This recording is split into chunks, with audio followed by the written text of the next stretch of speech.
नमस्कार दोस्तों आप सभी का पोस्ट वार स्टडी चैनल में स्वागत है। आज की क्लास में हम आपको एचसीएफ और एलसीएम के रिगार्डिंग जो क्वेश्चन एग्जाम में आ सकते हैं उन क्वेश्चंस का सॉल्यूशन हम बताएंगे आपको। ठीक है, तो हमारा पहला क्वेश्चन है कि हमारे पास 4 घंटियाँ हैं जो 8, 10, 12 व 15 सेकंड के अंतराल पर बजती है। मतलब 8 सेकंड का अंतराल है, दूसरी बार बजेगी वो 10 सेकंड का अंतराल बजेगी, फिर 12 के और 15 सेकंड के अंतराल पर बजती है। यदि ये प्रातः सभी घंटियाँ हैं वो 8 बजे एक साथ बजी हो, सुबह के 8 बजे यदि ये सभी घंटियाँ एक साथ बजी हो तो हमको पुनः कितनी बजे ये घंटियाँ एक साथ बजेगी। यदि सुबह एक साथ 8 बजे बज गई, उसके बाद दोबारा से ये घंटी है वो सब एक साथ कितने बजे बजेगी ये हमको बताना है। ठीक है, यदि इस प्रकार कोई भी क्वेश्चन आए तो उसमें क्या करना है, जो घंटियों का जो अंतराल है ना 8, 10, 12 व 15, उसका हमको एलसीएम निकालना है। क्या निकालना है? उसका एलसीएम निकालना है।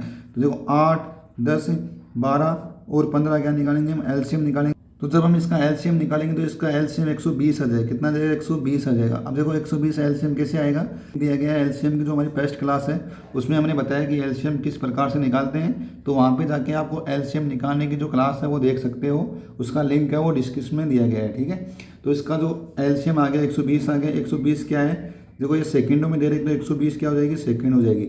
120 सेकंड मतलब हो जाएगा 2 मिनट। कितना हो जाएगा?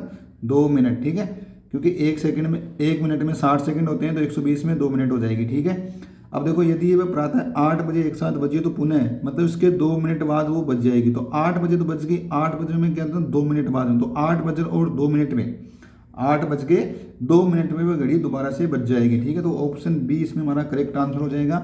8 बज के 2 मिनट में वो सभी घड़ियाँ हैं वो पुनः एक साथ बज जाएगी। ठीक है, तो दोस्तों इस टाइप का कोई भी क्वेश्चन आए कि घड़ी के रिगार्डिंग जो भी क्वेश्चन आए कि उसके अंतराल पर बजती है, तो जो संख्या दे रखी है सेकंड, उसका हमको एलसीएम निकालना है। जो एलसीएम आता है उसको अभी देखो इसमें एलसीएम 120 आ गया, वो उसमें जोड़ देना है। तो पहले 8 बजे, 8 बजे में 2 मिनट और जोड़ देंगे तो 8 बज के 2 मिनट में ये घड़ी एक साथ बज जाएगी। ठीक है, तो ऑप्शन बी इसमें हमारा सही आंसर हो जाएगा। तो दोस्तों जो हमारा अगला क्वेश्चन है वो देखो पहला क्वेश्चन था उससे थोड़ा सा अलग है, तो इसलिए हम आपको जैसे जैसे आगे बढ़ते जाएंगे हमारे क्वेश्चन चेंज होते रहेंगे। तो आपसे निवेदन है कि प्लीज़ वीडियो को एंड तक देखें, बीच में छोड़ के न जाए। ठीक है, जैसे इसमें दे रखा है 4 घंटियाँ दे रखी है हमको, 18, 24, 30 से 36 सेकंड के अंतराल पर बजती है।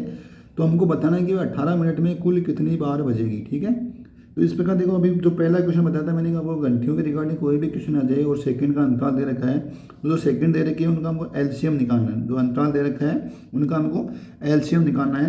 देखो 18, 24, 30 और हमको जब 36 का एलसीएम निकालेंगे तो इनका एलसीएम आ जाएगा 360। देखो 360 में सभी संख्याओं का भाग जाएगा, एलसीएम आ जाएगा इनका 360। और 360 में जब हम 60 का भाग देंगे, कितना देंगे? 60 का भाग देंगे। अब 60 का भाग क्यों दिया? क्योंकि अब सेकंड को हमको मिनटों में चेंज करना है, क्योंकि ये 18 मिनट में पूछ रहा है। ठीक है, तो जब इसमें भाग देंगे तो कितने में जाएगा? 6 मिनट आ जाएगा। कितना आ जाएगा? 6 मिनट आ जाएगा। ठीक है, अब देखो 18 मिनट में, देखो 18 मिनट में 6 मिनट में एक बार बजती है। 6 मिनट के अंतराल पर एक बार बजती है, तो 18 मिनट में कितनी बार बजेगी? 3 बार बजेगी। कितनी बार बजेगी? 3 बार बजेगी। लेकिन ये हमारा आंसर नहीं होगा। हमको क्या करना है कि एक जो स्टार्टिंग में जो पहले बज गई थी उसको जोड़ना है।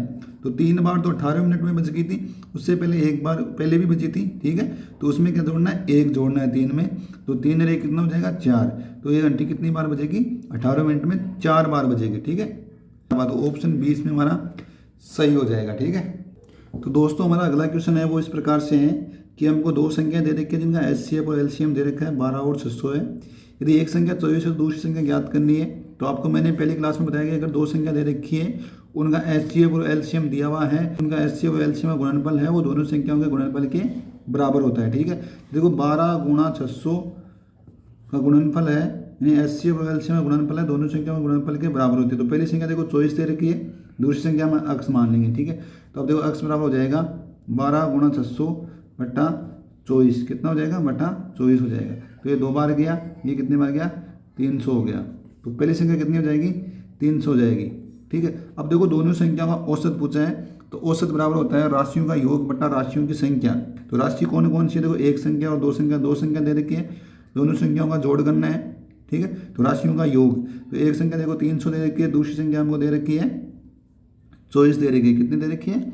दूसरी संख्या हमको 24 दे रखी है बट्टा राशियों की संख्या। राशियों देखो पहली संख्या और दूसरी संख्या मतलब कितनी संख्या होगी? 2 संख्या हो गई। जब 324 में 2 का भाग देंगे 162 आ जाएगा। ठीक है, तो ऑप्शन बी इसमें हमारा सही आंसर हो जाएगा। ठीक है, तो दोस्तों जो हमारा अगला क्वेश्चन है कि मानिनी, मोहिनी और मानवी एक वर्ताकार स्टेडियम के चारों तरफ जॉगिंग शुरू करती है। वे अपनी परिक्रमा क्रम से 56, 48 और 42 सेकंड में पूरी करती है। तो कितने सेकंड के बाद वे जो स्टार्ट किया था उस स्थान पे एक साथ हो जाएगी। ठीक है, मतलब जहाँ से परिक्रमा उन्होंने स्टार्ट की थी उस स्थान पे वो कितने सेकंड के बाद एक साथ हो जाएगी। तो इस प्रकार के कोई भी क्वेश्चन अगर एग्जाम में आए तो जो सेकंड दे रखा है हमको कि अपनी परिक्रमा का जो टाइमिंग दे रखा है कि यहाँ इतने टाइम में करती है, ये इतने टाइम में करती है और ये इतने टाइम में करती है, तो जो टाइमिंग दे रखा होता है परिक्रमा का उसका हमको एलसीएम निकालना होता है। क्या निकालना, उसका एलसीएम निकालना होता है। तो कौन कौन संख्या, जैसे 56 दे रखा है, 48 दे रखा है और 42 दे रखा है। क्या दे रखा है, 42 दे रखा है। तो इनका एलसीएम निकालेंगे। देखो सबसे पहले तो इनमें देखो 7 का भाग देंगे, इसका देंगे 7 का, तो 7 का देखो इसमें 8 बार चला गया, जिसका दे रहे हो उसको यहाँ पे लिख लो 7 का, इसमें 8 बार, इसमें 48 में जाएगा नहीं। उसके बाद हम 42 में कितना भाग आया, 6 बार चला गया। उसके बाद हम 8 का भाग देंगे, तो 8 से इसको गुणा कर दो। 8 का भाग देंगे, 8 का इसमें 1 बार गया, इसमें 6 बार गया, इसमें 8 में इसमें जाएगा नहीं, किसमें, 6 में जाएगा नहीं। तो आप कितना मतलब 6 का भाग दे देंगे, तो 6 में देखो इसमें भी 1 बार, इसमें 1 बार, तो ये हमारा एलसीएम हो जाएगा 7 गुणा 8 गुणा 6 हो जाएगा 7 गुणा 48। 48 को जब 7 से गुणा करेंगे तो 7 8 56 हो जाएगा। कितना करेगा 5 और 7 का 28, 28 के बाद कितना हो जाएगा 33, तो 336। इसका एलसीएम कितना आ जाएगा, 336 आ जाएगा। तो 336 सेकंड के बाद है वो सब एक साथ हो जाएगी। तो ऑप्शन सी इसमें हमारा करेक्ट आंसर हो जाएगा। ठीक है।